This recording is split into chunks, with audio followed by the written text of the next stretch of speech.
Hello, hello, hello to everyone out there. Hope your Monday was great. Hope your Monday night was even better. I just got off from watching Monday Night Raw, and I wanted to make this special video, because of the breaking news that broke earlier today. And I was like, I had to get on. I had to go make this video. If you hadn't heard this breaking news, then you've been living under a rock, or you don't look at your phone, or you just don't give a crap. You don't give a crap about the sports stuff. But for those who do, here it is. Mike McCarthy and the Dallas Cowboys have parted ways. What? Really? Really? Who would have thunk? Huh? Who would have thunk? I'll tell you who would have thunk. This guy right here. When there were indications after the season that it seemed like Jerry was hinting to bringing Mike McCarthy back, but the way this season has been going and the way that Jerry and Steven been running this team, I just did not have a good feeling about Mike McCarthy coming back. Say what you want about Mike McCarthy, but them players in that second half of the season, they played their hearts out for him. It wasn't for Jerry. Hell no, it wasn't for Jerry. It wasn't for Steven. It was for Mike McCarthy. Because they know that Jerry and Steven were riding on Mike McCarthy, stifling him even. They stifled this whole team, so everyone was more rallying to Mike McCarthy than they were the owner and the GM. Anyways, the Mike McCarthy and the Cowboys, or Jerry Jones and Steven Jones, you might as well call it that, they couldn't agree on the length of the contract. So that's when things broke down, and they decided, you know what, we're going to go ahead and part ways. You know what? You have to wait till next week, but you can go interview for that Bears job. Yeah, the same job that you could have gone earlier, but we declined their request to interview you. I mean that make no damn sense, bro. But then again, as I keep saying, this is the Jerry and Steven show, and it's a crap fest. So, who's going to be the new head coach? Who's going to be? I've heard the list of names out there. Cliff Kingsbury. Did I say that right? Kellen Moore.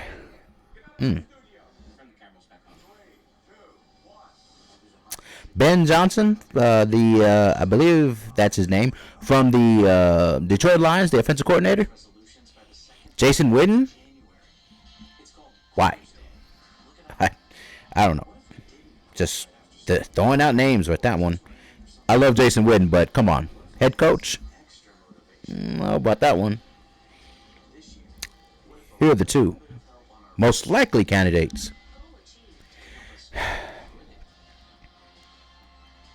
Primetime Deion Sanders. There's actually something that came out a little while ago that the Cowboys actually reached out to Deion. Don't know if that's true or not, but they reached out to him to be the head coach of the Dallas Cowboys.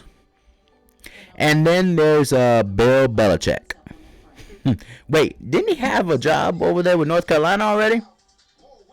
Oh, wait. But there's a buyout for his contract. $10 million. Well, if you ask Derrick Henry, that'd be too damn expensive for the Joneses. Too rich for their blood. That's funny. Coming from the richest son guns that are in this doggone country, having the most richest franchise in sports, all of sports, cheap as hell. But I digress. Those are your list of names. Who could it be? I don't know. But let me tell you something.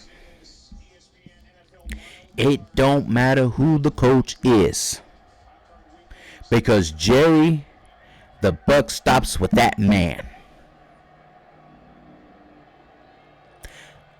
Nothing is going to change. Because unless Jerry is willing to let go of his ego and let the coach be the coach, let him be the front, let him be the front man, they ain't going anywhere.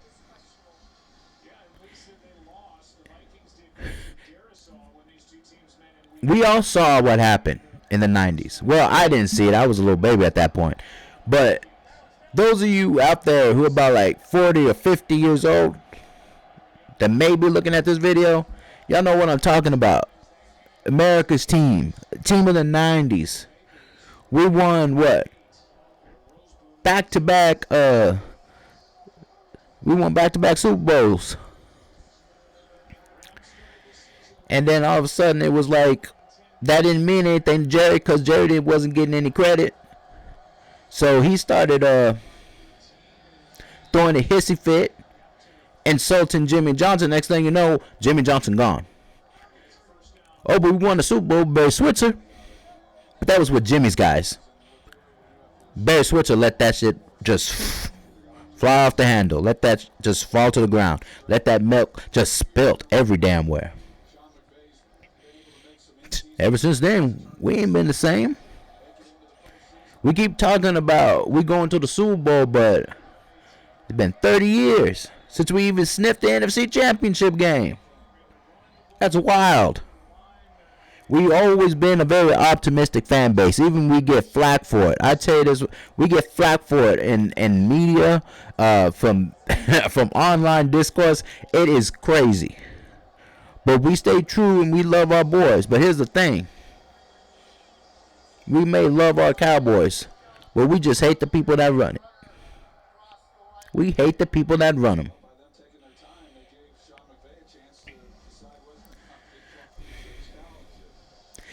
I was listening to what Troy Aikman had said earlier. And he hit this right on the head.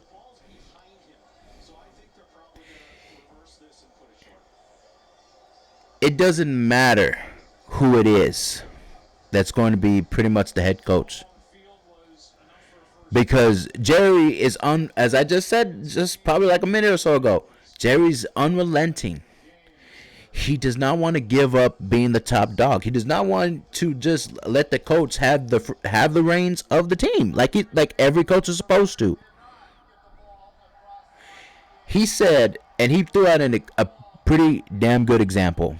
Dan Campbell, the coach of the Lions, could he really be Dan Campbell? Could Dan Campbell be Dan Campbell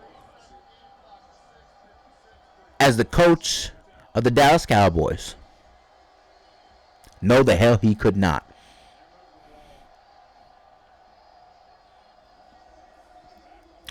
No, the hell he could not.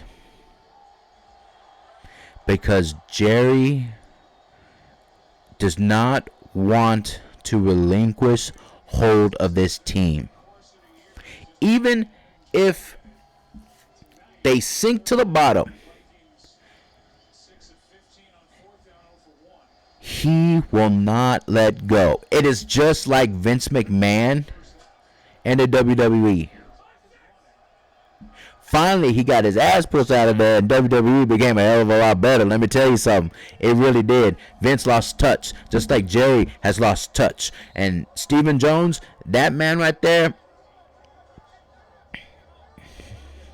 if Stephen Jones is running it, I'm pretty sure we're just going to get the same result.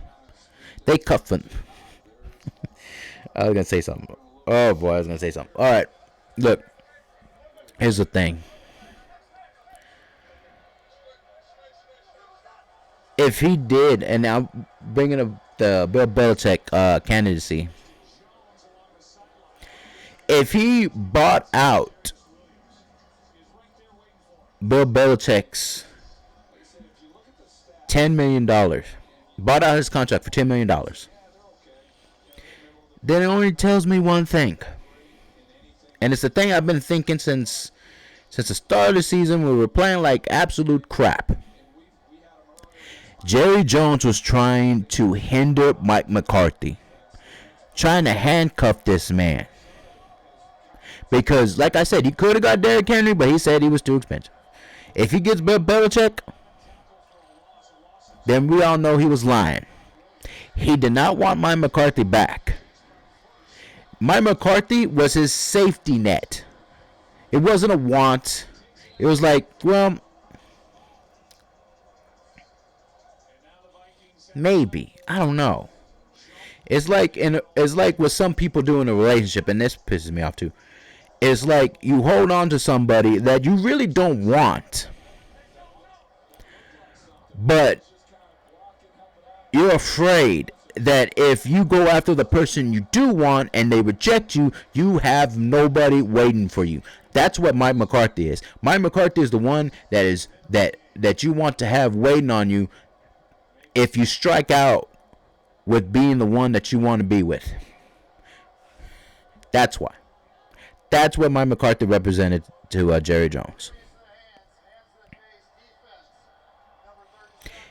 If it turns out that he gets Bill Belichick, that's what's going to prove to me. You waited, and I said this in the previous Dallas Cowboys rant video. You waited until game day to get your starting quarterback, his contract. You waited 2 weeks, and I believe 2 weeks, to get your star wide receiver his contract.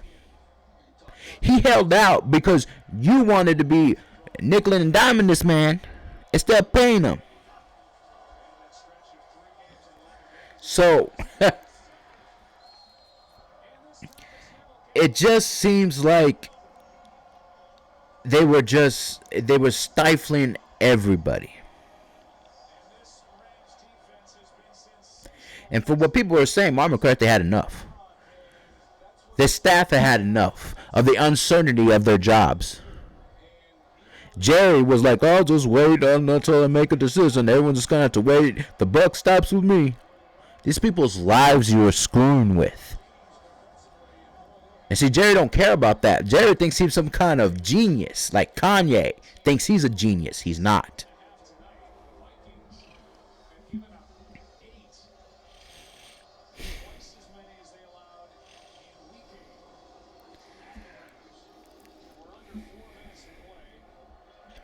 Usually, I used to look at this as optimism. We got a new head coach. All right, let's see what he brings in. Please, let's get to the Super Bowl. Now, I'm at that point where I'm just like, I don't know if we're ever gonna get there, because Jerry can't let things go. Because Jerry just has this ego that is so massive that it's blinding him to the point where he can't see he's his own worst enemy. He's the team's worst enemy.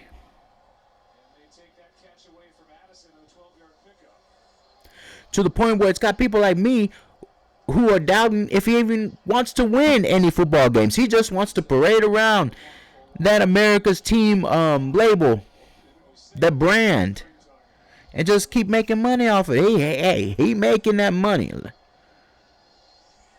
But for us Cowboy fans, it's just like, yo, man, what was the guy that used to gunsling that crap, gunslinging deals back in the 90s?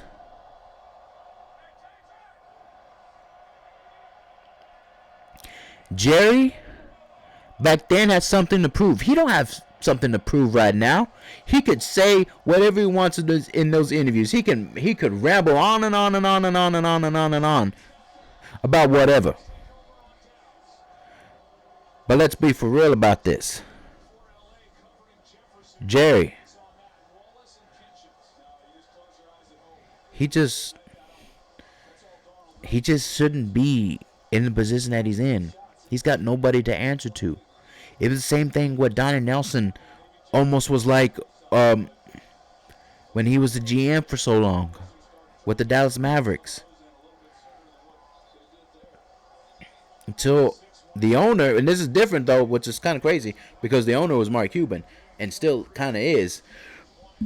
But Mark Cuban put his foot down and was like, I got to make a change. Mark Cuban, I'm going to bring this up. Mark Cuban made that change. And look, we got Nico Harrison. He's been a godsend. That man been making deals left and right, and we got a pretty doggone good team. All the Mavericks got to do is just try to stay healthy. We get our guys back. Watch out West, watch out East. We coming for the NBA Finals. We taking that chip. Believe that. But see, it's just like Mark Cuban had to let go of that ego, and it was a bit of that when he came in the league and he was just shouting at the referees and just yelling all up and down. I remember those games. Mark Cuban would just be yelling like crazy, just like, and the team would get irritated and the referees were getting sick and tired of that man. And then it came down to the point where, I think it was Dirk. I know some of the Mavericks came over to talk to him and say, hey man, you gotta chill. You gotta chill, let us play, man, because you're not helping us here by doing that. What did Mark Cuban do? He chilled out. It was hard for him. I know it was hard for him. But he chilled out because he knew that it would benefit his team. Mark Cuban's willing to make sacrifices for his team that Jerry Jones is not willing to make.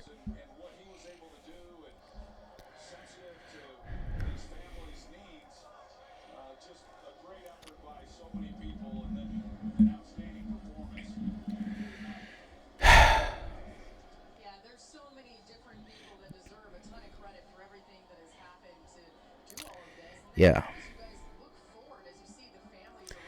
I don't know. It's crazy, man. When you think about it, you think about the Cowboys. You want us Cowboy fans want to have hope. Let's us Cowboy fans, we want to have hope. But it's tough. It is tough out here, man. I'm watching these playoff games. I say, but the Vikings are 14-3 right now, and they getting their ass whooped by the LA Rams.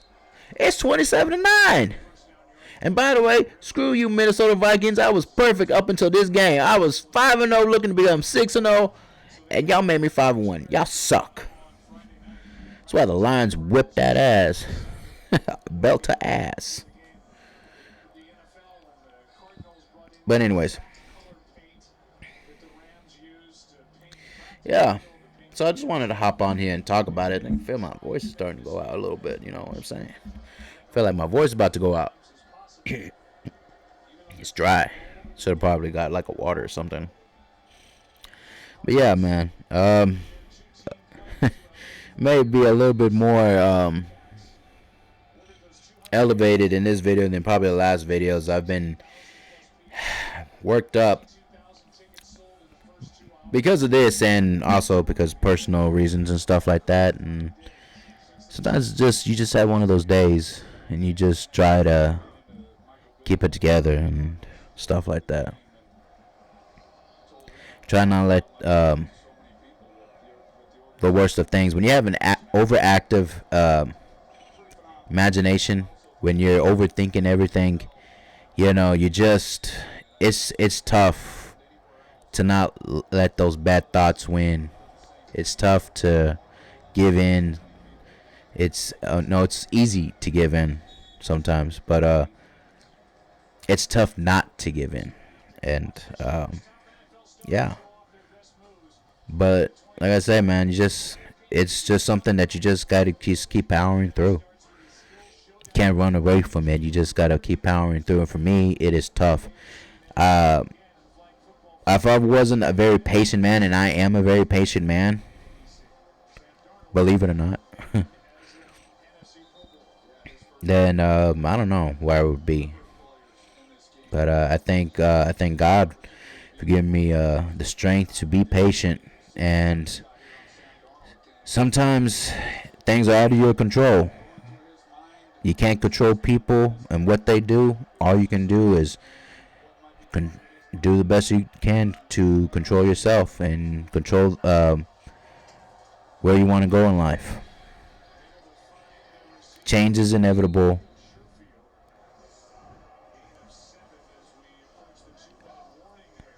And you got to adapt if you want to survive in it. If you want to thrive in it. Gotta adapt. All right. Well, I just wanted to hop on here and talk about this. So, yeah. I'm pretty sure, though, when we find out the Colts, I'm going to do my best to rally up my spirits and whatnot and say, let's go, Cowboys. Even going to talk some crap to my friends because I know a couple of them are like Giants fans and 49ers fans. It's crazy, man. Ugh. Giants in a worse spot than us. But it is what it is. Anyways, y'all continue having a great night, and if it's not a great night, I hope that it does get better, and if not, then I hope tomorrow is a better day for all of you out there. Just keep holding strong, and everybody in LA, I'm praying for y'all. It's unspeakable what's happening over there, and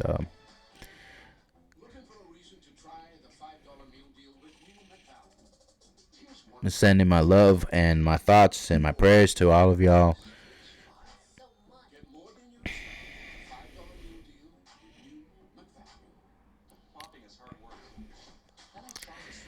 Yeah.